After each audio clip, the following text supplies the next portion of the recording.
Hello दोस्तों, कैसे हैं आप। आशा करते हैं आप ठीक होंगे, स्वस्थ होंगे और मस्त होंगे। आज हम लोग पास्ट इंडेफिनिट टेंस बनाना सीखेंगे। पास्ट इंडेफिनिट टेंस के नियम देखेंगे और पास्ट इंडेफिनिट की पहचान करेंगे।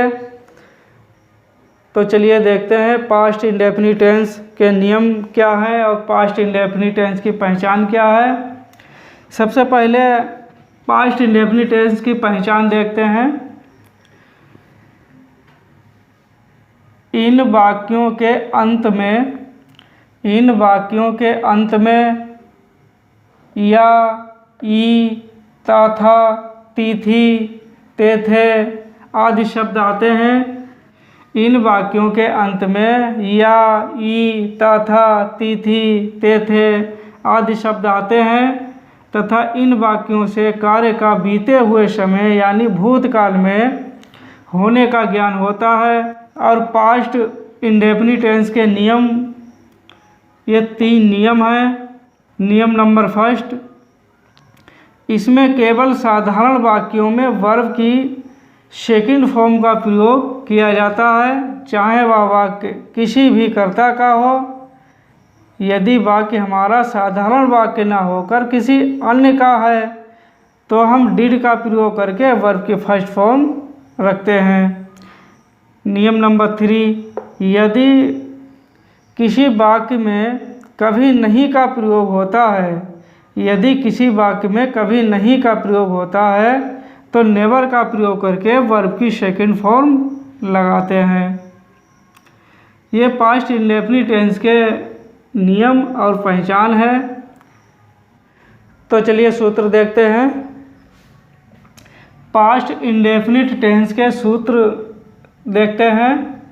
पास्ट इंडेफिनिट टेंस के सूत्र देखते हैं। सूत्र नंबर 1, अगर सेंटेंस अफर्मेटिव है, पास्ट इंडेफिनिट टेंस में अगर सेंटेंस अफर्मेटिव है यानी साधारण वाक्य है तो सबसे पहले आप सब्जेक्ट का प्रयोग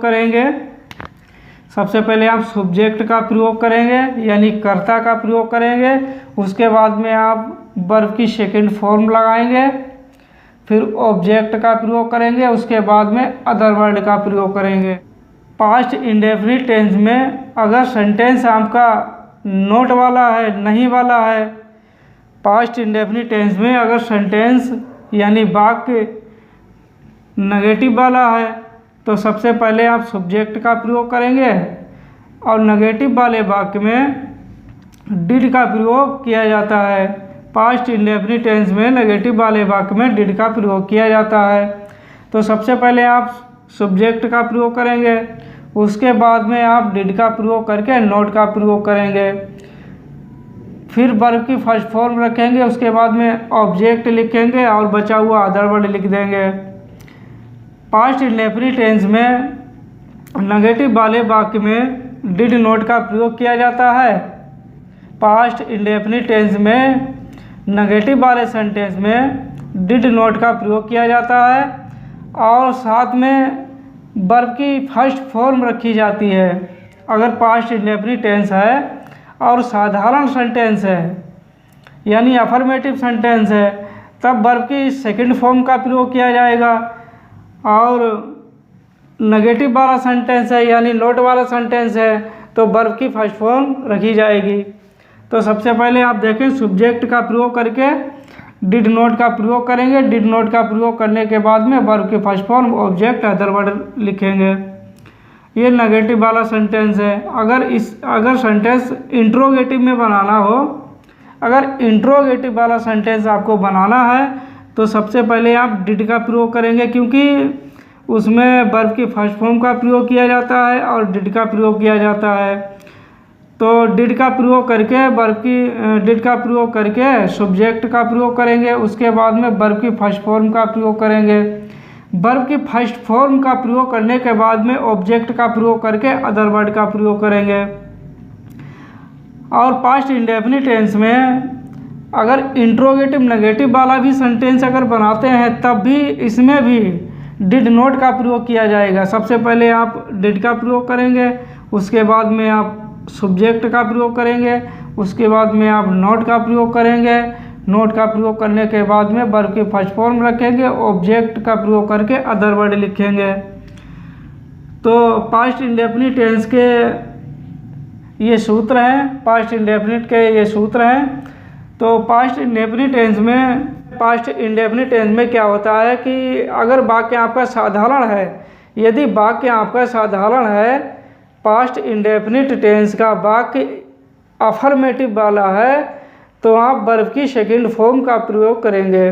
किसका प्रयोग करेंगे? वर्ब की सेकंड फॉर्म का प्रयोग करेंगे। यदि पास्ट इंडेफिनिट टेंस का कोई दूसरा सेंटेंस है, नेगेटिव वाला सेंटेंस है, नॉट वाला सेंटेंस है, पास्ट इंडेफिनिट टेंस का अगर नेगेटिव वाला सेंटेंस है तो उसमें वर्ब की फर्स्ट फॉर्म का प्रयोग किया जाएगा और डिड का प्रयोग बढ़ जाएगा। अगर इंट्रोगेटिव वाला सेंटेंस आप बनाते हैं, पास्ट इंडेफिनिट का इंट्रोगेटिव वाला सेंटेंस बनाएंगे तो उसमें भी डिड का प्रयोग किया जाएगा। और पास्ट इंडेफिनिट टेंस में इंट्रोगेटिव नेगेटिव वाला सेंटेंस बनाएंगे तो उसमें डिड नॉट का प्रयोग किया जाएगा। और नकारात्मक वाला वाक्य है, नेगेटिव वाला वाक्य है, इंट्रोगेटिव नेगेटिव वाला वाक्य है, इंट्रोगेटिव नेगेटिव वाला वाक्य है, तो उसमें वर्ब की फर्स्ट फॉर्म का ही प्रयोग किया जाएगा। यदि पास्ट इंडेफिनिट टेंस में कभी नहीं का प्रयोग किया जाता है तो इसमें कभी नहीं आया है, तो कभी नहीं वाले प्रयोग में क्या होता है कि उसमें नेवर का प्रयोग किया जाता है।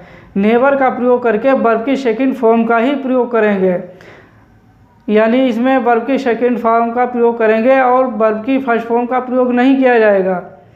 इसमें नेवर का प्रयोग करके वर्ब की सेकंड फॉर्म का ही प्रयोग करेंगे। पास्ट इंडेफिनिट टेंस के ये नियम और सूत्र और पहचान है। इन्हीं नियम, सूत्र और पहचान के आधार पर पास्ट इंडेफिनिट टेंस के सेंटेंस बनाए जाएंगे। तो दोस्तों, अगर आपको वीडियो अच्छी लगी हो तो आप वीडियो को लाइक करें, शेयर करें और सब्सक्राइब करें। तो चलिए देखते हैं पास्ट इंडेफिनिट टेंस किस तरह बनाए जाते हैं। पास्ट इंडेफिनिट टेंस नंबर 1, तुमने एक गीत गाया। यह पास्ट इंडेफिनिट टेंस का सेंटेंस है। इस पास्ट इंडेफिनिट टेंस वाले सेंटेंस में जो अफर्मेटिव वाला सेंटेंस होगा उसमें वर्ब की सेकंड फॉर्म का यूज़ होगा, वर्ब की सेकंड फॉर्म लगेगी। और नेगेटिव वाले सेंटेंस में वर्ब की फर्स्ट फॉर्म लगाई जाएगी। नेगेटिव वाले सेंटेंस में वर्ब की फर्स्ट फॉर्म लगाई जाएगी। तो यहाँ पर देखें, तुमने एक गीत गाया, ये अफर्मेटिव का सेंटेंस है, पास्ट इंडेफिनिट का अफर्मेटिव वाला सेंटेंस है। यू सेंग आ सॉन्ग, यहाँ पर सेंग वर्ब की सेकंड फॉर्म है। यू सेंग आ सॉन्ग, तुमने एक गीत गाया, तुमने एक गीत गाया। पास्ट इंडेफिनिट टेंस में क्या होता है, अफर्मेटिव वाले सेंटेंस में वर्ब की सेकंड फॉर्म का यूज़ किया जाएगा। यू सेंग आ सॉन्ग, तुमने एक गीत गाया। और पास्ट इंडेफिनिट टेंस में नेगेटिव वाले सेंटेंस में वर्ब की फर्स्ट फॉर्म का यूज़ किया जाएगा।